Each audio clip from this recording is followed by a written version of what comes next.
नमस्कार, मैं हूं दीपाली राणा। आप देख रहे हैं मिड कैप बाजार। मार्केट में सुबह से एक दायरे में कामकाज हो रहा है। आज इंटरनेशनल मार्केट से क्यूज भी एनकरेजिंग नहीं थे। एक सॉफ्ट शुरुआत हुई भारतीय बाजारों की और अभी निफ्टी करीब 31 पॉइंट्स नीचे ट्रेड कर रहा है 8339 के लेवल्स पर। सेंसेक्स में भी 91 पॉइंट्स की वीकनेस देखी जा रही है। निफ्टी बैंक कह सकते हैं 1/4% की कमजोरी लेकर कामकाज कर रहा है। Mid cap small cap index flat है लेकिन बायस पॉजिटिव है। खरीदारी कोई बहुत ज्यादा नहीं है दोनों ही इंडेक्स में, लेकिन एक कह सकते हैं कि जो सेंटिमेंट्स है वो पॉजिटिव बने हुए हैं। ये वो कुछ चुनिंदा शेयर्स हैं जो कि परफॉर्मर्स हैं आज के सेशन में। टाटा मोटर्स डीवीआर मजबूत नहीं है, दिग्गज कैटेगरी के जरूर है, लेकिन बीएचईएल, अदानी पोर्ट्स और ओएनजीसी में 1% के आसपास की बढ़त देखी जा रही है। कुछ और शेयर्स देखें आज के सेशन में जो कि वीक हैं, स्पेशली लार्ज कैप कैटेगरी से। उनमें अब टाटा मोटर्स डीवीआर तो हैं ही जो कि लाल निशान में आ चुके हैं। इसके अलावा भी बहुत सारे ऐसे शेयर्स हैं जहां पर सॉफ्टनेस आज के सत्र में देखी जा रही है और वो आपकी स्क्रीन पर है। इंडेक्स आप देखें करीब 31 अंक नीचे अभी ट्रेड कर रहा है निफ्टी 8339 के लेवल्स पर। दो मेहमान हमारे साथ मौजूद रहेंगे। पंकज जैन है हमारे साथ ही रुकेश उपल है जो आपकी सभी क्वेरीज को आंसर करेंगे। लेकिन सबसे पहले आपको बता देते हैं तरीका इस शो में शामिल होने का। मिड कैप हमारा कीवर्ड है। मिड कैप आप लिखिए, अपना सवाल आप मेंशन कीजिए और उसको सेंड कर दीजिए 57575 पर। फोन लाइन के जरिए भी शो का हिसाब बन सकते हैं। टोल फ्री नंबर है 180018035545। दूसरा नंबर है 012042582237। व्हाट्सएप के जरिए भी शो का हिसाब बन सकते हैं। हमारा व्हाट्सएप नंबर आपकी स्क्रीन पर है 78400224 लेकिन कुछ स्टॉक्स अगर देखिए small cap mid cap space से जो कि स्ट्रॉन्ग परफॉर्मर्स रहे हैं, एक एक करके आपको बता देते हैं। आप देखिए सुनील हाईटेक को सुबह सुपर शेयर के तौर पर बताया भी था सुमित ने। इंट्राडे हाइस पर अभी आ चुका है, 13.5% के गेंस लेकर कामकाज करा है। आज के सेशन में खरीदारी देखी जा रही है पीएसयू स्टॉक्स में। स्ट्रेट ट्रेडिंग कॉर्पोरेशन 12% का उछाल 116 के लेवल्स पर है। आप देखिए एबन ऑफशोर को, ऑफशोर स्टॉक्स में बाइंग है। एबन ऑफशोर करीब 8% ऊपर है, 231 के स्तर पर कामकाज कर रहा है। सास्किन कम्युनिकेशन 7% का उछाल 209 के लेवल्स पर ट्रेड कर रहा है। तो बहुत सारे ऐसे स्टॉक्स है mid cap small cap category से।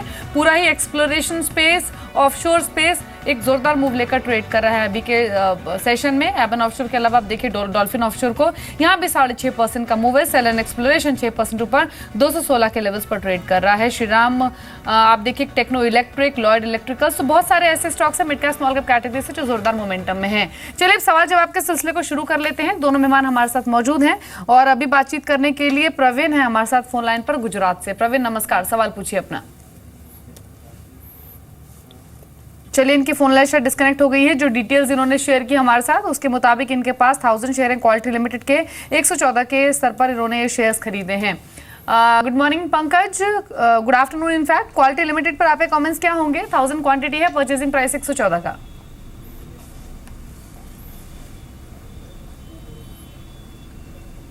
देखो काफ़ी समय से अगर हम देखें पिछले 2-3 महीने से it has been moving in range of 100 to 110। जो इसने पीक बनाया था करीब 140-45 का, वहाँ से it has been drifting down. जो एक फैंसी थी regarding dairy related shares, I think वो थोड़ी सी सबड्यूड हो गई है। There are other sectors which are performing. So all in all I think अभी शॉर्ट टर्म के लिए, शॉर्ट टू मीडियम टर्म के लिए आई थिंक इसमें स्ट्रैटेजी सेल ऑन राइज रहेगी। हाई बीटा स्टॉक है, बीच बीच में हम देखते हैं काफ़ी एग्रेसिव मूवमेंट इस स्टॉक में देखने को मिलती है। So next time you see some aggressive positive movement in this stock, I think you should come out of this script. Preeti अगले पुणे से मौजूद है। प्रीति नमस्कार, सवाल पूछिए अपना। बैंक ऑफ इंडिया के शेयर्स लिए है 100 shares at the rate of 138। तो मैं पूछना चाहती हूँ कि मैं होल्ड अप करूँ। बैंक ऑफ इंडिया में के शेयर्स आपके पास, परचेजिंग प्राइस क्या बताया आपने प्रीति? जी मैंने परचेसिंग प्राइस है मेरी 138। 138 का आपका खरीद भाव है। नुकसान हो रहा है यानी आपको, क्योंकि 111 के स्तर पर ये शेयर है।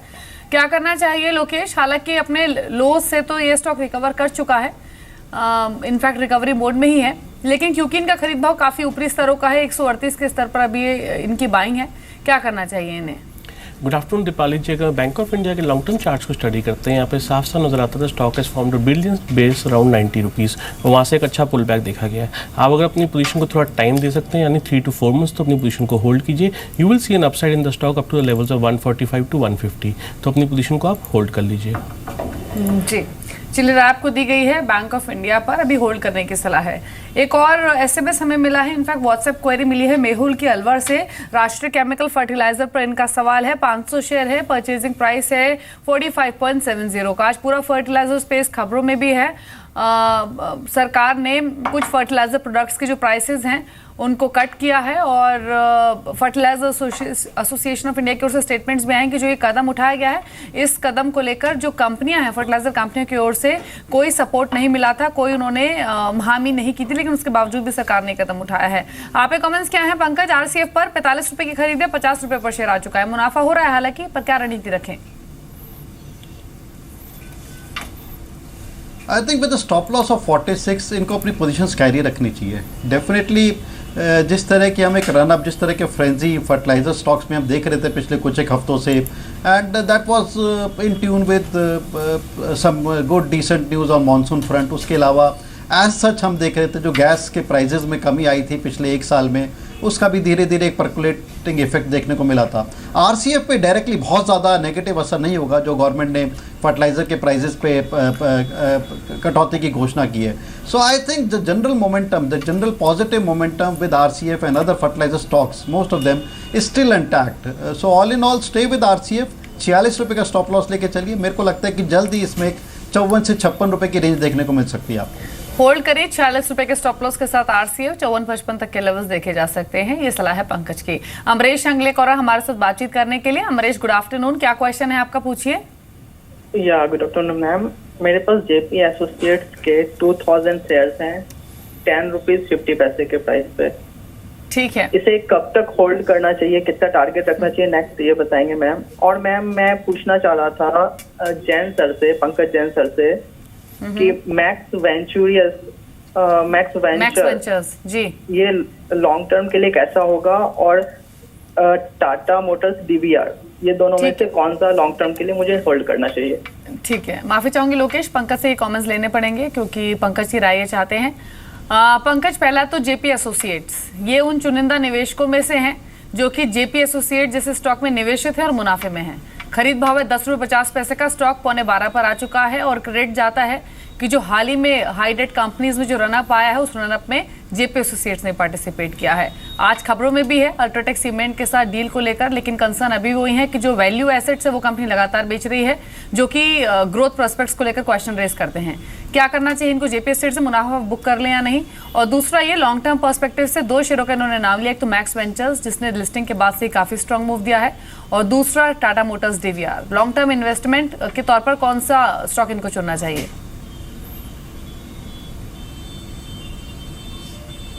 ये दीपाली, जहाँ तक जेपी एसोसिएट्स की बात है, डेफिनेटली आई थिंक कंसर्न्स हैं, और जितने भी नेगेटिव कंसर्न्स हैं वो सब एक पब्लिक डोमेन में है। We been talking about that.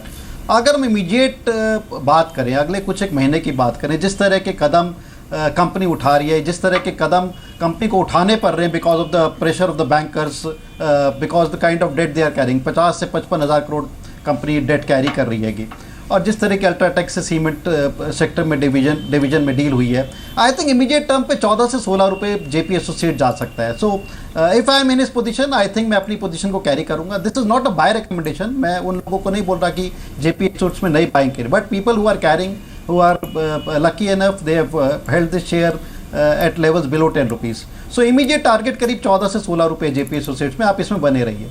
जहाँ तक नए निवेश की बात है, जहाँ तक लॉन्गर टर्म होल्डिंग की है between max and Tata motor DVR, I think I would prefer Tata motor DVR in spite of kind of beating Tata Motor as seen because of Brexit issues, but I think they may be short-lived and sooner company should again be on aggressive path. जिस तरह के इनके sales के figure आ रहे हैं, चाहे वो US market से हों, चाहे वो डोमेस्टिक मार्केट से हो, वहाँ भी एक इंप्रूवमेंट देखने को मिल रही है।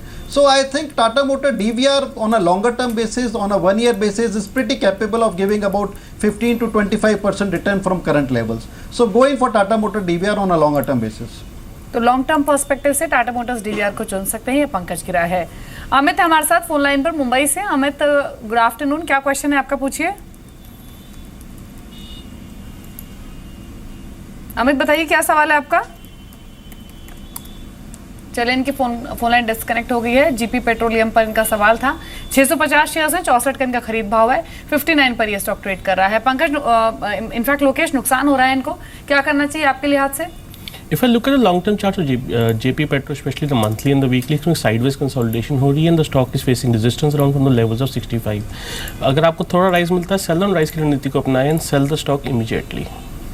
जी, चलिए, यहाँ पर सेल करने की सलाह है लोकेश ऊपर की ओर से।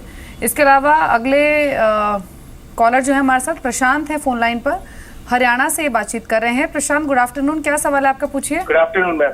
मैम मेरे को 2 शेयर्स पे पूछना है मैम। मेरे पास एक तो 110 शेयर्स है रिलायंस के मैम 890 के भाव पे, और मैम मेरे पास LNT है 1100 रुपए में 70 शेयर। तो मैम मेरे को इसको स्विच करना है रिलायंस के शेयर्स को मैम BPCL, HPCL, IOC या फिर मैम येस बैंक, इन चारों में से एक में करना है। तो मैम किस में करूं? अभी आप किस में निवेशित हैं प्रशांत? अभी आप निवेशित किस में? LNT में निवेशित हैं?